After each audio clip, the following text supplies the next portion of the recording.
Hello दोस्तों सुबह के बज गए 4 और आप सोच रहे होंगे 4 बजे मैं तैयार होकर कहाँ जा रहा हूँ। तो मैं जा रहा हूँ अभी ऑफिस नहीं जा रहा, मैं जा रहा हूँ लद्दाख। और लद्दाख की जो फ्लाइट है सुबह 8 बजे की है। और वहाँ मुझे 2 घंटे पहले चेकिंग प्रोसीजर जो होता है उसके लिए वहाँ पहुँचना पड़ेगा। 1 घंटा लगेगा मुझे रास्ते में। तो अभी मैं निकलता हूँ लद्दाख के लिए और बाकी की बातें मैं फ्लाइट में आके करूँगा आपसे और मैक्सिमम चीज़ें आपको दिखाने की कोशिश करूँगा। तो चलिए चलते हैं लद्दाख। दोस्तों आप ये फ़्लाइट से खूबसूरत नज़ारों का मज़ा ले सकते हैं, लेकिन ये तभी ले सकते हैं जब आपकी विंडो सीट हो। और विंडो सीट के लिए मैंने 1000 रुपये एक्स्ट्रा दिए हैं। तो चलिए मैं मिलता हूँ आपसे आगे और मैं कोशिश करूँगा कि इस वीडियो में मैक्सिमम स्पॉट मैं कवर कर सकूँ। फ़्लाइट से उतरने के बाद हमने 2-3 घंटे रेस्ट किया और उसके बाद हम निकल गए ले पैलेस के लिए। ये है ले पैलेस। ये म्यूज़ियम ले एयरपोर्ट से 4.5 किलोमीटर दूर है और इस म्यूज़ियम में तिब्बती चित्रों की जो कलेक्शन है वो काफ़ी साल पुरानी है, जो आप सामने देख रहे हैं। और ये है इसकी छत जो लकड़ी की बनी हुई है और काफ़ी पुरानी है। ये 9 मंजिला ऊंची इमारत है और बताया जाता है कि सबसे ऊंची वाली इमारत पे शाही परिवार रहते थे और जबकि नीचे वाली जो मंजिल थी उसमें अस्तबल और स्टोर रूम बने हुए थे।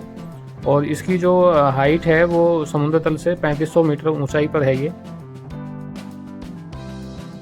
और ये भी बताया जाता है कि ले पैलेस के निर्माण के समय जब ये बना था तो ये सबसे ऊंची इमारत थी यहाँ पर। चलिए बाहर की साइड चलते हैं और देखते हैं कि वहाँ से कैसा दिखता है ये। और इसकी छत से अगर हम देखें तो कुछ इस तरह का नज़ारा हमें दिखाई देता है जो बहुत ही खूबसूरत है।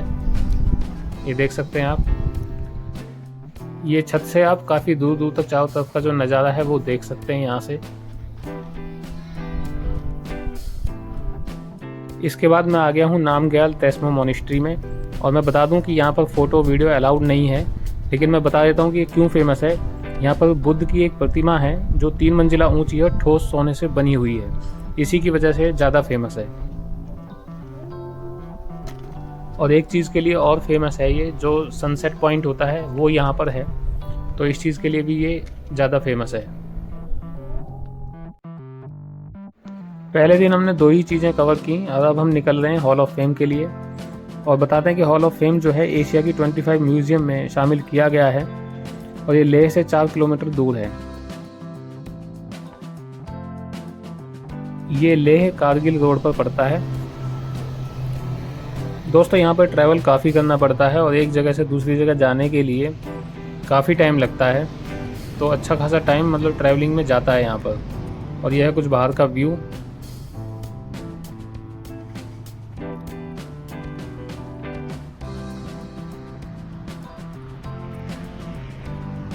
इसका जो खुलने का टाइम है वो सुबह 9 बजे का है और शाम को 7 बजे बंद हो जाता है। दोपहर को 1 से 2 के बीच में बंद रहता है लंच के लिए। ये 1986 में तैयार हो गया था और इसमें लड़े गए युद्धों के साथ भारतीय जवानों के बलिदानों की यादगार को सहेज कर भी रखा गया है।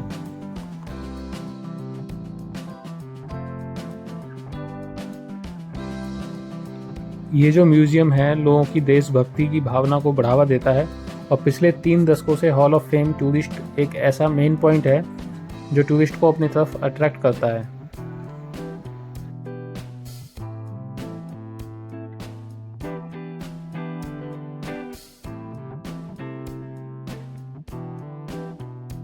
ये कुछ स्क्रैप बुक हैं जो आप सामने देख रहे हैं और इसी के साथ साथ ये कुछ डॉक्यूमेंट भी हैं और इनके साथ साथ आपको कुछ हथियार भी यहाँ देखने को मिलेंगे। ये आप सामने देख सकते हैं।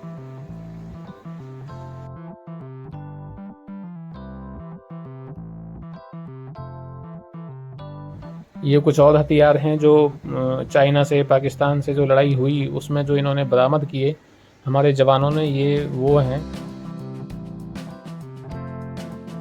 यहाँ पर डिटेल लिखी भी हुई है। अगर मैं सारी डिटेल दिखाऊंगा तो वीडियो बहुत ही लंबी हो जाएगी, तो मैक्सिमम चीज़ों को कवर करने की कोशिश करता हूँ।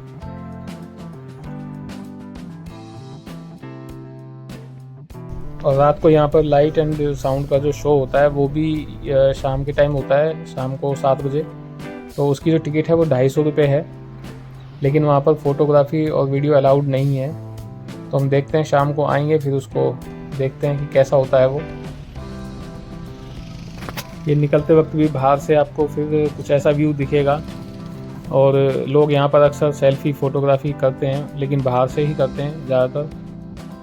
और ये यहाँ की पार्किंग है।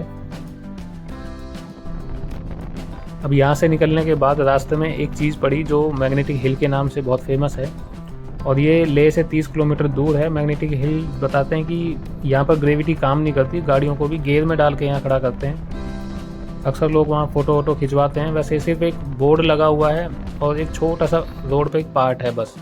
जैसा मैंने बताया था कि काफ़ी ज़्यादा टाइम यहाँ ट्रैवलिंग में जाता है, लेकिन यहाँ के जो नज़ारे हैं इतने खूबसूरत होते हैं कि मतलब टाइम का पता ही नहीं चलता। मतलब जब भी हम एक नई जगह जाते हैं तो इतने अच्छे नज़ारे दिखाई देते हैं। ये आप देख सकते हैं, बादल बिल्कुल नीचे, पहाड़, और ये बिल्कुल क्लीन रोड। एक जगह और है यहाँ पर जिसको हम संगम कहते हैं। यहाँ पर दो नदी सिंधु और जांस्कर का संगम देखने को मिलता है, जैसा आप ये फ़ोटो में देख सकते हैं। ये लेह से 35 किलोमीटर दूर है, लेकिन इसके आसपास की जो घाटी है उसको संगम घाटी भी लोग यहाँ कहते हैं। और ये फ्लाइट देख सकते हैं यहाँ पे लैंड करने वाली है। दोस्तों अब आ गए हैं हम बहुत ही इंटरेस्टिंग जगह जो लेह से 25 किलोमीटर दूर है और जिसका नाम है पत्थर साहिब गुरुद्वारा। बताते हैं कि यहाँ पे एक राक्षस पहाड़ी पर रहता था और उससे जनता बहुत परेशान थी। गुरु नानक देव जी अपना उपदेश देते हुए एक बार यहाँ पहुँचे तो लोगों ने प्रॉब्लम बताई, तो उन्होंने यहाँ पर आसन लगा लिया और राक्षस ने उन्हें मारने की कोशिश की तो पहाड़ी से एक पत्थर गिरा दिया, लेकिन जैसे ही पत्थर से वो टच हुए तो वो मोम बन गया था। तो आज भी उस पत्थर पर वो निशान देखा जा सकता है यहाँ पर। बाद में इंडियन आर्मी ने इसका निर्माण करवाया और वही इसकी देखरेख भी करते हैं। अब जो सामने आप देख रहे हैं वो है शांति स्तूप, और इस स्तूप के पास एक मंदिर है जहाँ विश्व शांति के लिए प्रार्थनाएं की जाती हैं। और बताते हैं कि विश्व का सबसे ऊंचा शांति स्तूप है, लेह से 5 किलोमीटर दूर है। और इस स्तूप पर चढ़कर अगर आप देखें तो पूरा शहर आपको यहाँ से दिखाई देगा, जैसा आप सामने देख रहे हैं, जो काफ़ी खूबसूरत भी लगता है।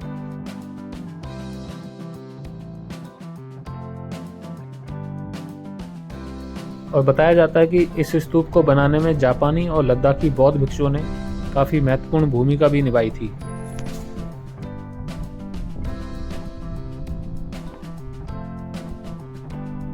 अगर आप लद्दाख जाते हैं तो एक बार आपको यहाँ जरूर जाना चाहिए और विश्व शांति के लिए प्रार्थना भी जरूर करनी चाहिए।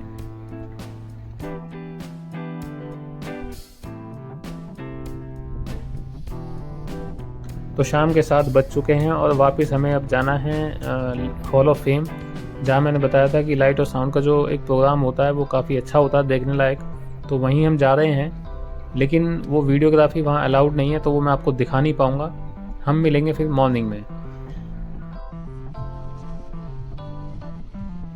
और अगले दिन मॉर्निंग में हम निकले हैं सुबह 10 बजे और लेह से हम जाएंगे अब नुब्रा वैली। और यहाँ पर जो मेन स्पॉट है जो हम देखने जा रहे हैं वो है खरदुंगला पास, जो काफ़ी हाइट पे है। और यहाँ रास्ता इतना खूबसूरत है कि आपको लगेगा कि बादलों ने आपका जो रास्ता है वो रोक लिया है। बादल बिल्कुल नीचे आपको दिखाई देंगे। यहाँ पर ट्रैवलिंग में भी काफ़ी मज़ा आता है क्योंकि कोई पॉल्यूशन नहीं है, बिल्कुल शुद्ध हवा, एकदम मतलब क्लीन, बहुत अच्छा लगता है। और ये आप देखिए बिल्कुल बादल ऐसे लगते हैं बिल्कुल नीचे आ गए हो। थोड़ा फास्ट फॉरवर्ड करके मैं आपको दिखा रहा हूँ।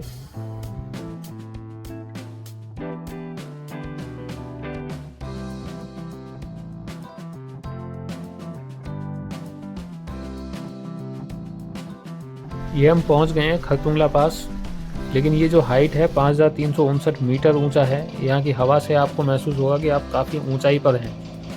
यहाँ बहुत ज़्यादा देर आप रुक नहीं सकते। ये चारों तरफ आप देख सकते हैं, ये पहाड़ों को जो बर्फ़ ने पूरा घेर रखा है, तो इससे आप हाइट का अंदाज़ा लगा सकते हैं। और यहाँ से कुछ हिमालय के कुछ दृश्य भी आपको नज़र आ सकते हैं। बहुत ज़्यादा ठंड होती है यहाँ पर, इसलिए आप ज़्यादा देर यहाँ रुक नहीं सकते। अब हम आ गए हैं दीक्षित मॉनिस्ट्री में, और नुब्रा घाटी में सबसे बड़ा और पुराना मॉनिस्ट्री है ये। इसमें जो सबसे अट्रैक्शन की जो चीज़ है वो है मैत्रेय बुद्ध की प्रतिमा, जो आप सामने देख रहे हैं। 106 फीट ऊंची है और इसको फ्यूचर बुद्धा भी कहा जाता है। यहाँ से भी आप काफ़ी अच्छे नज़ारे देख सकते हैं। रास्ते में आपको कुछ ऐसे नज़ारे भी दिखाई देंगे कि ऊपर बादल हैं, उसके नीचे पहाड़ है, फिर ग्रीनरी है, पूरा एक मैदान है, ग्राउंड है। तो काफ़ी अच्छा एक कॉम्बिनेशन नज़र आता है। कुछ ऐसे नज़ारे देखने को मिलते हैं कि गाड़ी रोककर आप यहाँ पर देखने को मजबूर हो जाएंगे। जैसा आप सामने देख सकते हैं कि पहाड़ों को पूरा ढक रखा है बादलों ने।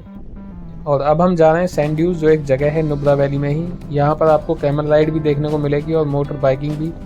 और इनका जो रेट है वो दोनों अलग अलग है। अभी आगे इसके बारे में बात कर लेते हैं।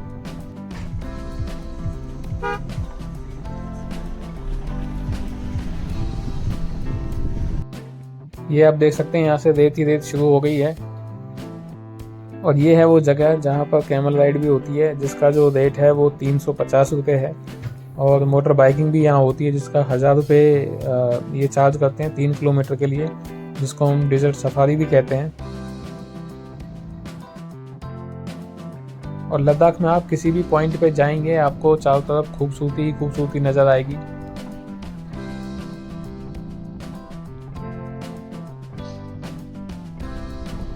दोस्तों यहाँ पर ट्रैवलिंग बहुत ज़्यादा मतलब करनी पड़ती है एक पॉइंट से दूसरे पॉइंट पे जाने के लिए, जैसा मैंने पहले ही बताया था। लेकिन जो नज़ारे हैं वो इतने खूबसूरत हैं कि आपको बिल्कुल थकान महसूस नहीं होगी। आप जहाँ देखेंगे आपको एक नई चीज़ दिखाई देगी। जैसा आप ये देख सकते हैं सामने कि पानी बह रहा है और बिल्कुल साफ़ है। और ये पहाड़ी एरिया, सड़क बिल्कुल क्लीन है, कोई जाम नहीं, कोई पॉल्यूशन नहीं, कुछ नहीं। तो मतलब टाइम कब निकल जाता है पता ही नहीं चलता है। तो अब हम जा रहे हैं अपने वापस होटल और फिर वहाँ से निकलेंगे हम पेंगोंग लेक के लिए। दोस्तों अब हम निकल गए हैं नुब्रा से पेंगोंग लेक की तरफ।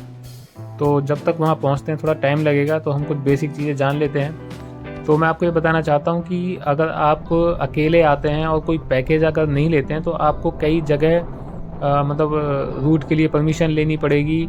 और एक ऑक्सीजन का जो सिलेंडर है वो भी आपके पास होना चाहिए, मतलब वो मैंडेटरी है। कई जगह जहाँ पे हाइट ज़्यादा है, ऑक्सीजन मतलब कम है, सांस लेने में दिक्कत होती है। तो काफ़ी चीज़ें हैं जो फॉर्मेलिटी आपको पूरी करनी पड़ेगी। लेकिन अगर आप पैकेज लेते हैं तो पैकेज में आपको ये सारी चीज़ें इंक्लूडेड हो जाती हैं, तो इतनी दिक्कत नहीं महसूस होती। और ये गाड़ी भी आपको मिलती है, जो टैक्सी आप देख रहे हैं, तो आपको जगह जगह घुमाएगी, होटल से पिक करेगी, ड्रॉप करेगी। तो सारी सरदर्दी जो होती है उनकी होती है। एक दो चीज़ें और हैं, जैसे फूड इनटेक आपको लाइट रखना पड़ेगा, पानी ज़्यादा पीना है, और सन क्रीम और सन ग्लासेस आपको मैंडेटरी है, वो आपके पास होना ही चाहिए वहाँ पर। ये ड्राइवर ने हमें बताया कि लगभग हम पेंगोंग लेक के पास बिल्कुल पहुँच ही गए हैं।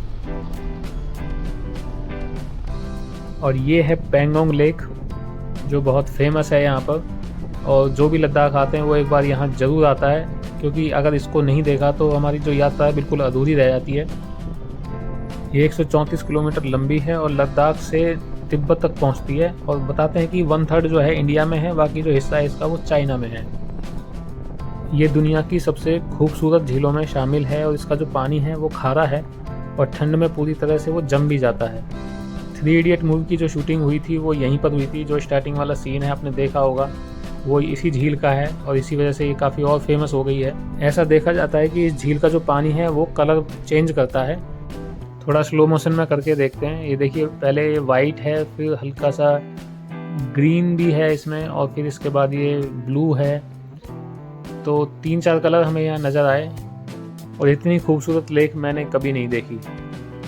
कुछ चीज़ें हैं जिनका बड़ी सख्ती से यहाँ पालन किया जाता है, जैसे आप यहाँ पे शराब नहीं पी सकते, कूड़ा नहीं फैला सकते, प्लास्टिक का यूज़ नहीं कर सकते। और रात को यहाँ पे बहुत ज़्यादा ठंड हो जाती है, तो उससे बचने के लिए आपको आग का सहारा भी लेना पड़ सकता है। अगर आप यहाँ टेंट लेते हैं तो 2000 रुपये खर्च करने पड़ सकते हैं, और कॉटेज लेंगे तो 20 से 25,000 रुपये खर्च करने पड़ सकते हैं। तो दोस्तों अब हम निकल गए हैं पेंगोंग लेक से लेह की तरफ। दोस्तों पेंगोंग लेक की एक चीज़ मैं आपको बताना भूल गया, वो ये है कि जो आपने 3 इडियट मूवी में देखी होगी, जो करीना कपूर जो स्कूटी पे आती है, तो वो स्कूटी भी आपको यहाँ देखने को मिलेगी। और जो चेयर्स थी 3 लोगों के बैठने की, वो भी आपको यहाँ दिखाई देगी। और उस पर फ़ोटो खिंचाने के लिए आपको 150, 200, 250 रुपये तक पे करने पड़ सकते हैं। दोस्तों ड्राइवर ने हमें बताया कि जब हम लेह के लिए निकले तो रास्ते में पड़ेगा रैंचो का स्कूल, जो 3 इडियट में आपने देखा था। तो वहाँ भी हम एक नज़र मारते हुए जाएंगे, देखते हैं वहाँ में क्या देखने को मिलता है। कुछ बाइकर्स भी हमें यहाँ मिले, क्योंकि आपने देखा होगा बुलेट्स पर काफ़ी लोग यहाँ पर जाते हैं ग्रुप में। ये इन्होंने हाई भी किया हमें।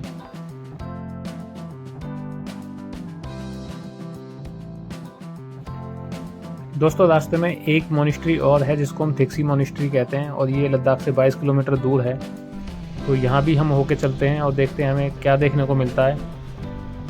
ये जो मोनेस्ट्री है बौद्ध धर्म के गेलुगप्पा संप्रदाय का है, और ये मोनेस्ट्री सबसे खूबसूरत तो है ही, और शांति के लिए पूरे लद्दाख में बड़ी फेमस है और ये भी काफ़ी पुरानी है। बताया जाता है कि इसका जो निर्माण कराया गया था वो 15वीं शताब्दी में करवाया गया था और ये समुद्र तल से 11,800 फीट की ऊंचाई पर है। और यहाँ पर एक बड़ा सा पिलर आपको दिखाई देगा सामने जो आप देख रहे हैं, और इसमें बताते हैं कि भगवान बुद्ध द्वारा दिए गए संदेश और उद्देश्य अंकित हैं। यहाँ सब अनुशासन में रहते हैं और इसीलिए यहाँ पर शांति बनी रहती है।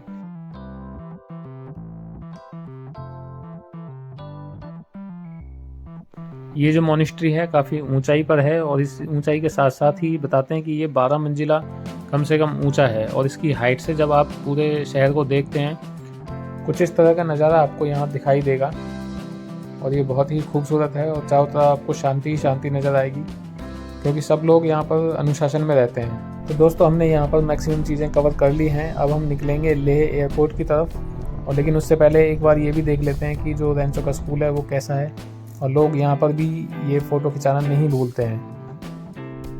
तो दोस्तों मैं चलता हूँ एयरपोर्ट की तरफ और मैंने मैक्सिमम चीज़ें आपको दिखाने की कोशिश की है। अब आप मुझे कमेंट करके बताइएगा कि वीडियो आपको कैसी लगी। तो दोस्तों फ़्लाइट टेक ऑफ कर चुकी है दिल्ली के लिए और लगभग 1 घंटा लगेगा, हम दिल्ली लैंड कर जाएंगे और ये खूबसूरत नज़ारे आप यहाँ से देख सकते हैं। अब मैं मिलूँगा आपसे अगली वीडियो में, तब तक के लिए take care and bye bye.